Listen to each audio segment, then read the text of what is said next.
Welcome to today's deep dive. So, I want you to imagine something for a second. Imagine a devout, highly orthodox Muslim. Okay, I'm picturing someone who, strictly prays 5 times a day, Hmm. avoids all the major sins. Exactly. Someone who intimately understands really complex religious jurisprudence, but then this same person actively risks his own life by transferring uh, his life force to heal sick people as an advanced yogi. It sounds like a total contradiction, right? Like two completely different worlds colliding. It really does. But today, we are looking at a fascinating video transcript from a man who actually lives this. He's known as Osman, or the blind Muslim yogi. Yeah, and he operates this platform called Yoga Wellness 786. Right. And he has been practicing these ancient Eastern techniques for nearly 5 decades. And what's wild is he's created this entire framework that just completely shatters the boundaries you'd expect between strict religious orthodoxy and, well, Eastern energy practices. And just to set the tone for you as we get into this, we are objectively examining Osman's specific, highly personal perspective here. Right. We're just looking at the source material. Exactly. We're looking at how he connects the dots between ancient somatic science, modern medicine, and his religious life.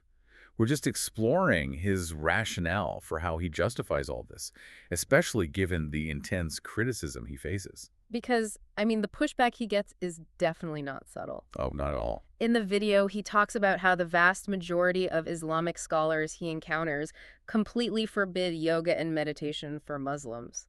Yeah, the accusations are actually pretty severe. They really are. Yeah. People accuse him of being an apostate, like someone who has just abandoned the faith entirely. They say he's mimicking Hindu rituals. And the biggest one, they accuse him of basically playing God by claiming he can feel people with his energy. Right, which in a traditional religious community, those are reputation-destroying accusations. It's incredibly isolating. But his initial defense against all that is surprisingly grounded. It's almost clinical. How so? Well, instead of leaning into this, mystical, infallible healer persona, Osman immediately sets up a biological baseline. Okay, right. He states, very unequivocally, that his natural therapies are not a replacement for registered medical professionals. Oh, wow. So he's very clear about that. Absolutely. He actually calls abandoning prescribed medical therapy totally irresponsible.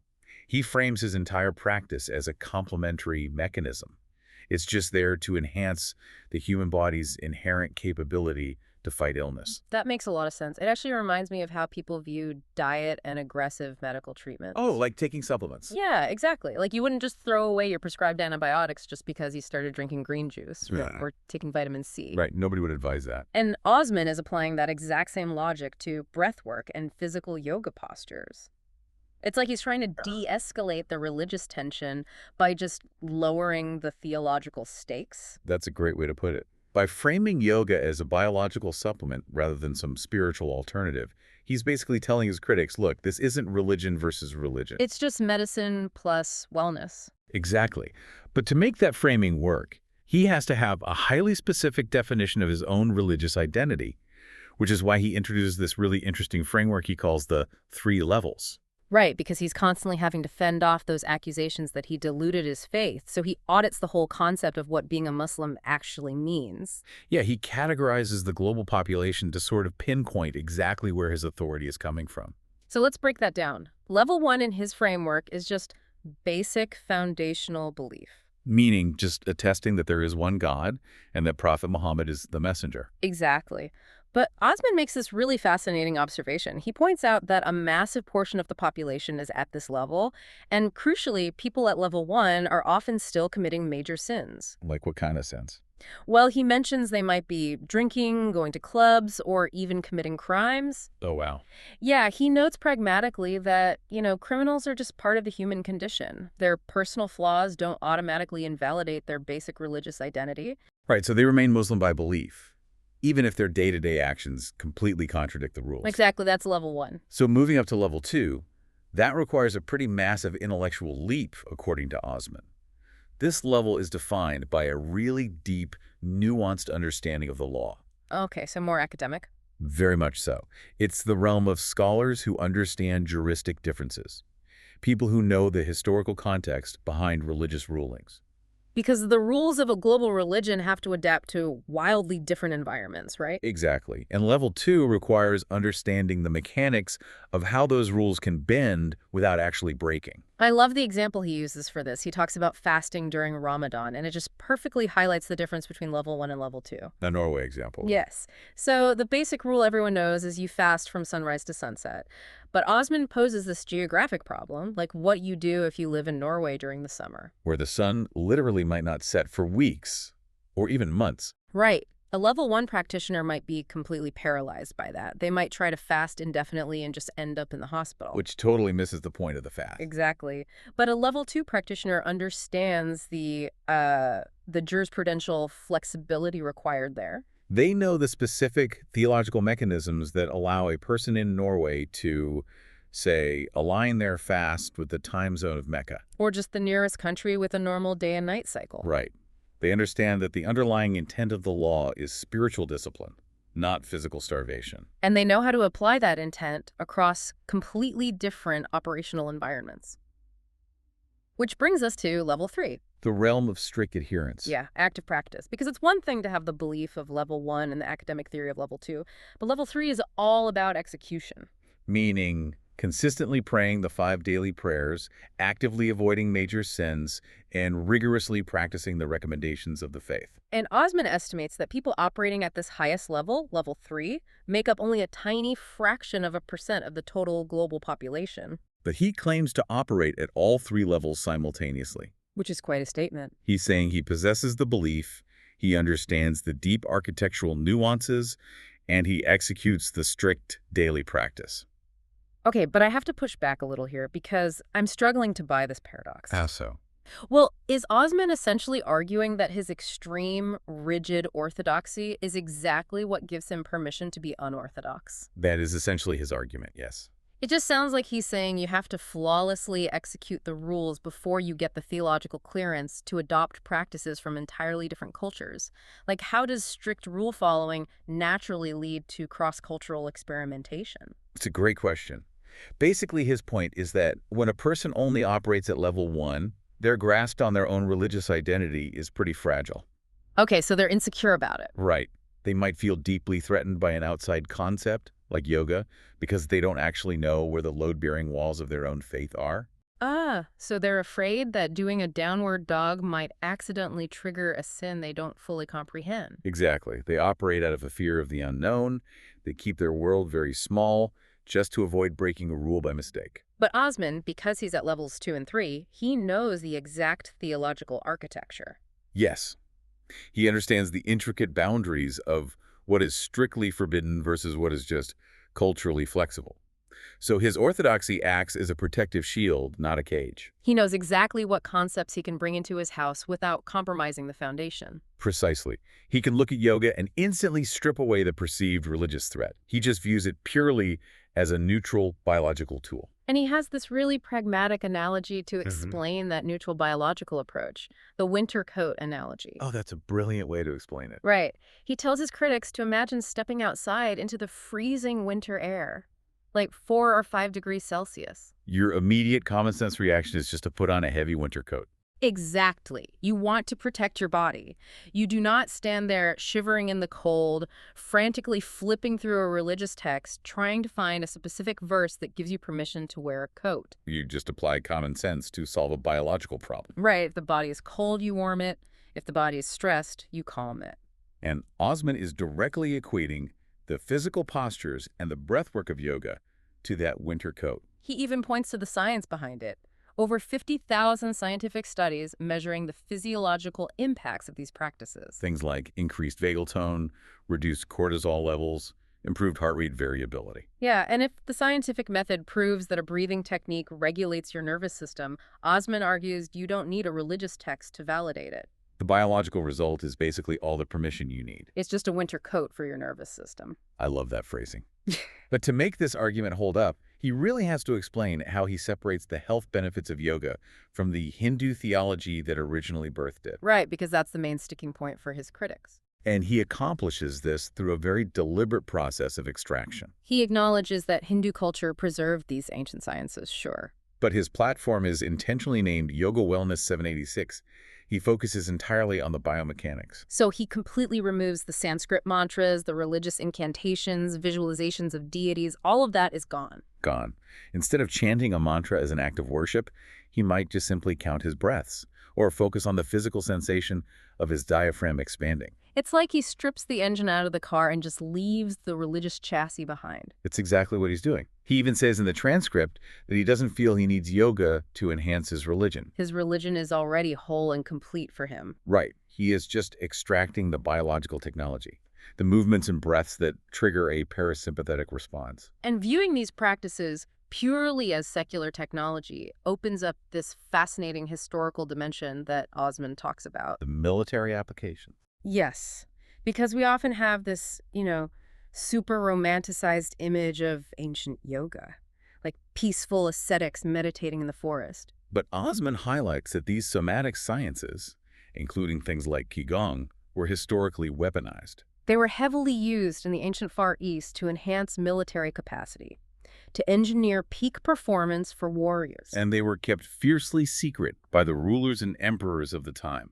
Forbidden to the general public for decades, maybe even centuries. And the mechanics of why they hid this knowledge are just incredible. Right, because by teaching a soldier to control their breath, you're teaching them to control their autonomic nervous system. You lower their heart rate right in the middle of a battle. You pull them out of that panicked fight-or-flight state. So their prefrontal cortex remains active. They become calm, strategic, and frankly, hyper-lethal. And Osman argues that rulers recognize this. They saw how breath control evolved a human's intellectual capacity and independent thinking.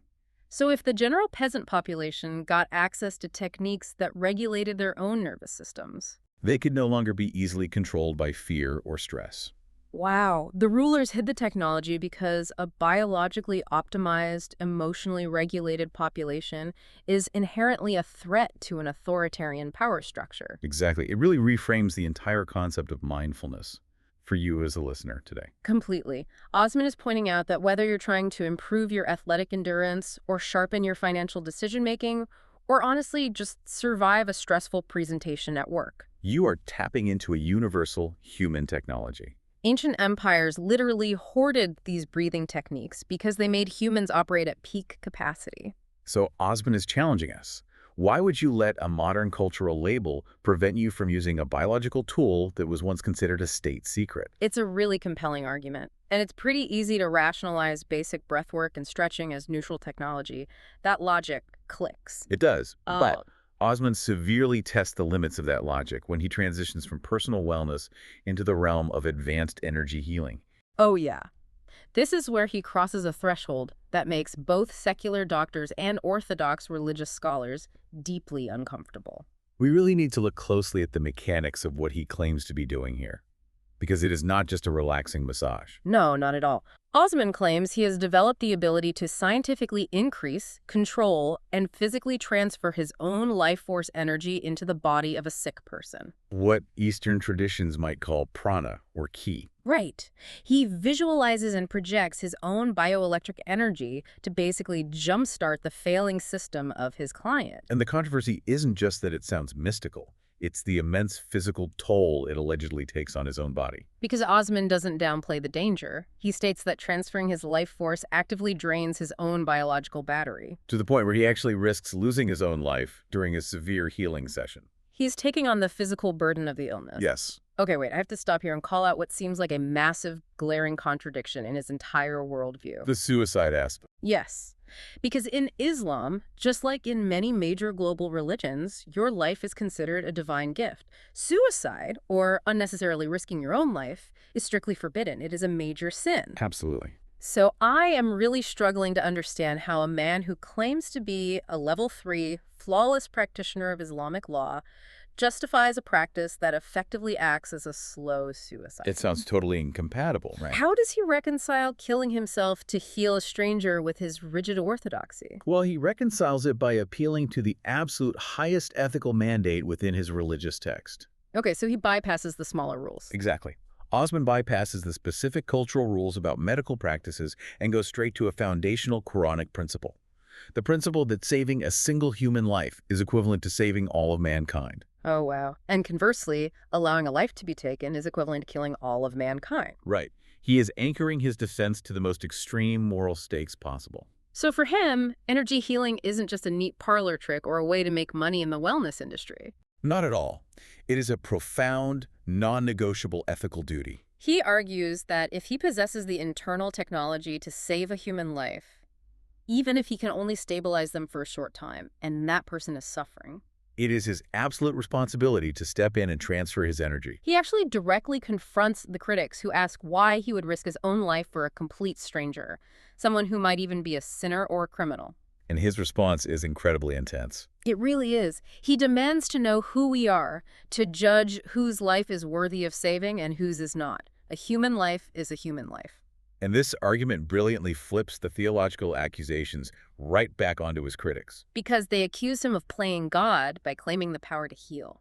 But Osman counters that, refusing to heal a dying person because you have judged them to be morally unworthy. That is the true act of playing God. Oh man, that is powerful. By indiscriminately offering his life force to anyone who needs it, regardless of their background, he views himself as submitting perfectly to the divine command to value human life above all else. And he takes this to its absolute logical conclusion in the transcript. He explicitly states that if he were to completely deplete his life force and die while transferring his energy to save someone, It would be a proud death. a proud death. He is co-opting the religious concept of ultimate sacrifice and applying it to a New Age energy session. It is honestly a masterful synthesis of his level 2 and level 3 identity. He's not bending the rules to accommodate a secular lifestyle. No, he is utilizing the deepest, most rigorous interpretation of his faith's ethical principles to mandate an incredibly unorthodox practice. His strict adherence to the law is exactly what compels him to risk his life outside the boundaries of traditional medicine. So when we look at the full picture of Osman, the blind Muslim yogi, we really don't see a man who is compromising his beliefs to fit in with modern yoga studio culture. Not at all. We see a man employing a highly educated, rigid framework to rigorously apply ancient sciences. He uses that level 2 understanding to extract the biomechanical technology of yoga from its theology. He applies the common sense logic of a winter coat to his nervous system. And he relies on the strictest interpretation of his faith's highest ethical command to justify the extreme, life-threatening transfer of his own energy. It's just a phenomenal perspective. And after presenting this incredibly heavy, intense defense of his life's work, it is really notable how simple and grounded his final message to his audience is. Yeah, he just signs off the transcript by telling the listener to take care of yourself always. It's so basic, but so profound. Approaching your own wellness as a basic biological imperative, a responsibility to maintain the machine you were given. And that approach can really effectively cut through the overwhelming cultural and religious noise we are constantly navigating. Which brings us to a final thought for you to chew on today. If ancient emperors and military commanders actively hid the biological technology of nervous system regulation, Because they knew an emotionally regulated, clear-thinking population could not be easily controlled by fear. right, it forces us to look at our modern environment through a completely different lens. What other natural, common-sense biological tools are modern institutions passively discouraging today? Keeping us dependent on external solutions rather than our own internal capacity. Something to think about.